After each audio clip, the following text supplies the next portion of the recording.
I'm going to read another Ex-Larrie Testimonial. This one is vastly different from the first one I read. It involves a catfish ring, self-delusion, self-harm, another boy band, Instagram, and 3 years inside a cult. Just as with the last one, I haven't edited this text. I'm just reading it. Please withhold your judgment of the Ex-Larrie until you've heard the whole story.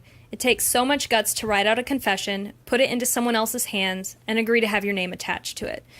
The screenshots of the Instagram post were provided by the Ex-Larrie. This story is a mess, and you may question my sanity. I was young for my age, quite misguided and confused. It's not an excuse, but it is what it is. It was 2013. I just turned 18 and only just received my first smartphone over the Christmas period. Instagram was a new thing for me. I made an account for my own personal photographs, spent hours of my time on there liking photos, searching for celebrities to follow. My younger sister came home from school laughing at something her friends had discovered on YouTube. A Larry theory that was something so bizarre it actually sounded legit to me. And I don't know how or why, but it did. You see, this wasn't the first time I'd heard about Larry in my life. I'd spent the majority of 2012 on Wattpad, writing Louis fan fiction, interacting with other fans. I was dead against Larry because I had a best friend in school who people assumed I was in love with. I never was, but I was bullied by my Christian classmates who called us lesbians and ruined our friendship. This all went out the window a year later when this stupid theory sucked me in. Eleanor Calder was someone I was jealous of. She was pretty and got to hold Louis' hand in public. The first year of me being a fan had me ignoring her existence completely. I wrote a fanfic about Louis and a female character I wish I was. This character was based on me in such detail that even her family members were based upon my own. This girl was an actress, she was beautiful, and someone I perceived Louis would like. Someone who wasn't me on the outside, but me on the inside. I was very insecure, and that was the only way in my mind that Louis would ever fancy me. I mention Eleanor because she was the target of this theory. I know you've all heard of it, but this theory is so shameful to admit to you because I actually believed it for a hot minute all those years ago. I actually believed in the Calder triplets. Now, if you're done judging me for that, I'll continue. There wasn't anything in particular that drew me into this theory, other than the fact that I didn't want Louis to have a legitimate girlfriend. I would browse through the Instagram tags about the Calder twins/triplets. I ate up every word about there being 2 or 3 girls, those silly photos that made it seem like Eleanor was sometimes taller and sometimes shorter than Louis. This theory didn't last very long in my mind, but it was the start of something bigger. One thing I did not have in my life was attention. I grew up the shy girl. I didn't have many friends, and the ones I did have all moved on from me after graduation. I was alone in my adult life, dealing with anxiety and depression. Instagram was my only source of attention. I soon worked out how big the Larry side of the fandom was, and how quickly I would gain a following if I created Larry edits. I didn't waste much time before I created a new Instagram, a brand new persona. I didn't tell anybody my name or anything about me at first. This was my chance to break into the fandom, gain myself some validation and attention. Larry Journal was born in early 2013. I had just started studying a course I hated, and this was the only thing I was happy to do. If you've never heard of Larry Journal, I'll tell you a bit about what I did. I found my own way to create edits. These weren't the greatest edits in the world, but I found a white layered square background on Google. I would overlay a photo of Louis, Harry, or Larry together, add a caption starting with Dear Diary, and write a little message along the lines of, I just wish I could hold his hand instead of her, signed off by Harry. I did my best to find fonts that matched up to their handwriting, or what I thought their handwriting was, and these edits took off. Soon, I was pulling in hundreds and then thousands of followers. I soon became friends with another girl who ran the account Larry Confessions. She was a really close friend of mine on Instagram, and my obsession with Larry was born through her own edits. People would send in their own thoughts and theories through her Ask FM, and I would read that like it was the Bible. I don't know exactly how it happened, but things were pretty great for me at that point. I had a good following, people begging for more edits from me every day. It became such a problem some days that I was making edits in my classes instead of doing my work. I was addicted to Instagram, addicted to Larry. One day, someone sent an ask to Larry Confessions. They mentioned this account named XX The Killer's XX, asking my friend if this person was really Louis. I went to the account and sent a follow request, even though my friend said absolutely not. When this person accepted my request, I looked through their account. It was a depression/eating disorder account filled with really morbid things that I hadn't really been exposed to before. I became fascinated by this person and their cries for help. Their name was Louis, but they never stated the last name, only that they were gay. People speculated about them being Louis Tomlinson, but there was no proof of that. One day, this Louis person was asking if anybody wanted to contact them, talk about things because he was having a bad day. I volunteered, but since I didn't have an Apple product, we were stumped about how to contact each other. It didn't work out. I was really bummed out because although I didn't know if he was Louis for sure, I still wanted his approval. I wanted this person to like me. This was when Louis's boyfriend's Instagram started to be active again.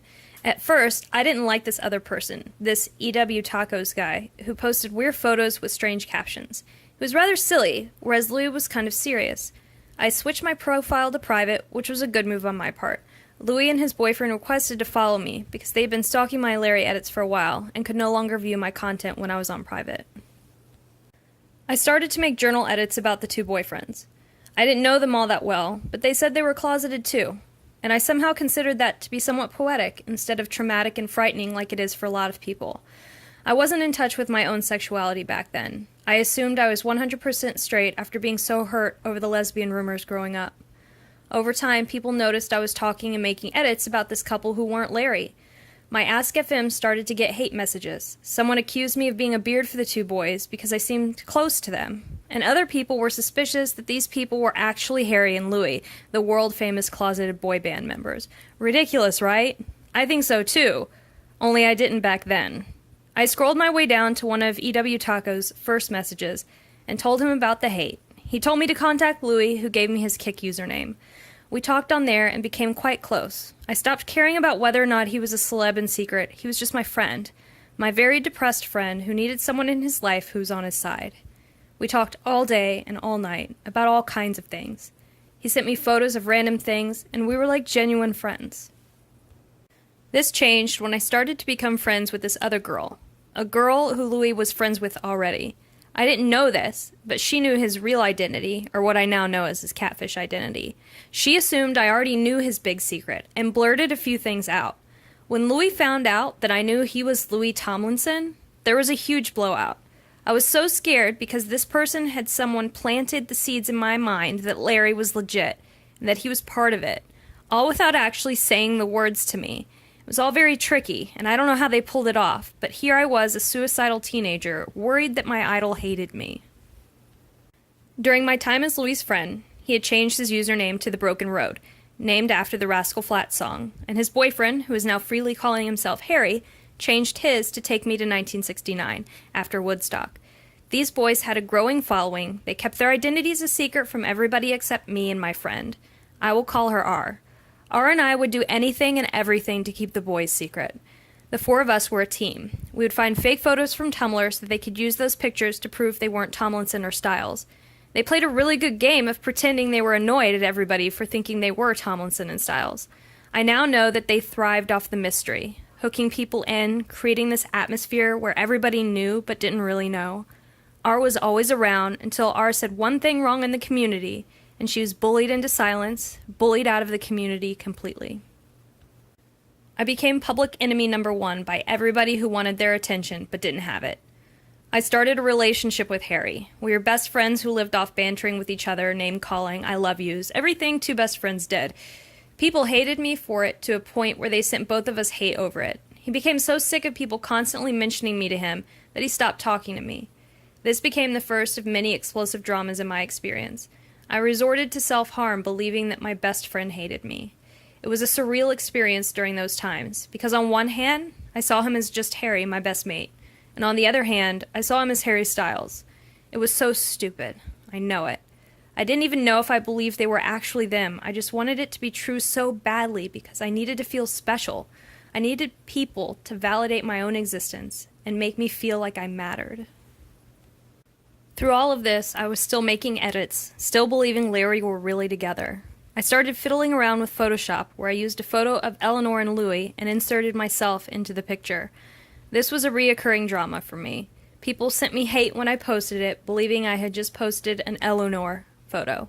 I told them to look again. That was me in the photo. My followers were divided. Some thought I looked like Eleanor, others didn't and hated on me for it. Those who thought I did won me over. I started dressing like her, posing like her, making my hair the same as hers. I was already brunette, but I styled myself to look like Eleanor as much as possible. I was a very insecure person, and although I was 18 years old, I had the social maturity of a 13-year-old, as confirmed by my therapists. Harry soon came back into my life and started calling me Tina and the Beard. He thought it was funny. Because of the triplet theory, I must be one of Eleanor's doubles. It was a joke, but I thrived off the attention coming from my favorite person. Our falling out was somewhat resolved for now, and I was loving it. This was during the time when Instagram didn't have its own messaging system. It had a separate app where you could download InstaMessage and talk to people who have existing Instagram accounts. Harry told me to get one, and so I did. We talked on there for a bit, became closer friends than we were publicly. I still talked to Louis on Kik, but it wasn't as frequent. This was all happening during the Take Me Home tour. If you can remember back then, the opening act was 5 Seconds of Summer, consisting of Luke Hemmings, Michael Clifford, Callum Hood, and Ashton Irwin. One afternoon, Harry's account was hacked by his friends. These 4 people had nicknames so people could tell who was posting what. Those nicknames were similar to the last names of the 5 Seconds of Summer members. I can already hear you screaming at me for being stupid, but I was already in so deep, and I wasn't the only one. This community of followers had expanded to thousands of people. I had over 7,000 followers, and most of them followed these boys, too. One night, Harry stayed awake very late. It was the middle of the night in the U.S., and many people were still awake because it was summertime and nobody had school or work to attend. Harry posted a whole bunch of silly things whilst drunk and being kind of careless. When morning came, all the posts were deleted, but he declared that everyone who was awake during this time were a part of something special. This made those who weren't awake want to stay up late every night to be involved. This became the beginning of what was known as Night Cult. Night Cult became a regular thing, Harry breezing in and out during the evenings, posting things that got deleted by morning. He trusted some people with his password to help delete posts so he didn't have to. Something happened with Instagram where it registered that suspicious activity was happening, too many people in one account from different locations. It locked all of them out. I was one of the oldest people involved in this environment, and so many of the younger teens turned to me like an older sister.